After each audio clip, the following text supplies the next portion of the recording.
We all experience life differently. Randy Wilgus knows this. The reason he can ride his mower, the reason he can work long hours at a golf course, is because 3 years ago, he received a transplanted lung from a donor who lost their life. I was given such a gift. The thing that really gets me is my celebration is their mourning. Celebration for some can mean mourning for others. Similarly, many view this spring as a return to normal after 2 years of COVID confinement. But Wilgus remains restricted and stuck.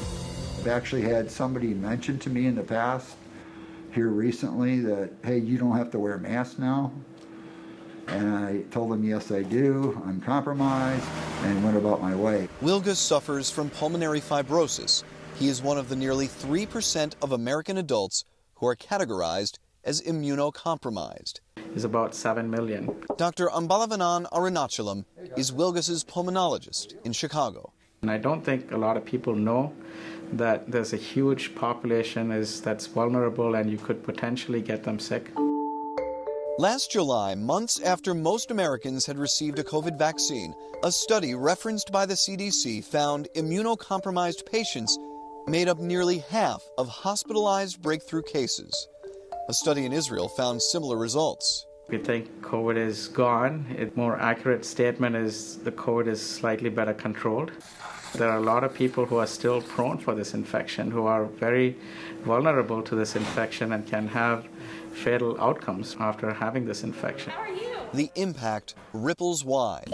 Everything so many have feared, sustaining a job, going out in public spaces, taking care of family members, remains top of mind for those at risk.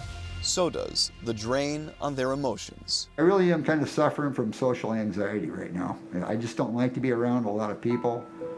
I'm very cautious. I'm very well aware of my surroundings, much more than I was prior.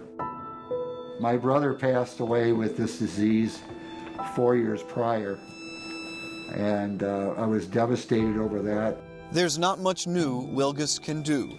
Even now, immunocompromised people are advised to wear a mask, stay 6 feet apart from those they don't live with, and avoid crowds and poorly ventilated areas.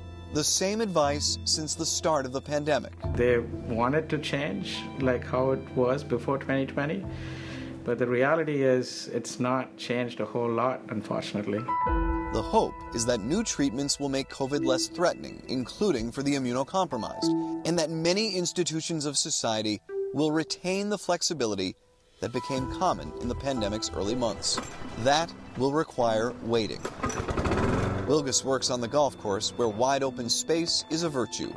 And on the anniversary of his lung transplant, he will write a letter to the family members he's never met of the person who gave him that gift. To let them know how I'm doing and let them know that I'm still praying for them. He will recognize in them what he hopes others see in him. People experiencing life so differently. People who deserve empathy and compassion. I would think they would be proud of me, knowing that what I do and what I know. I think they'd be proud of me. That's what I would want. In Valparaiso, Indiana, I'm Matt Pearl.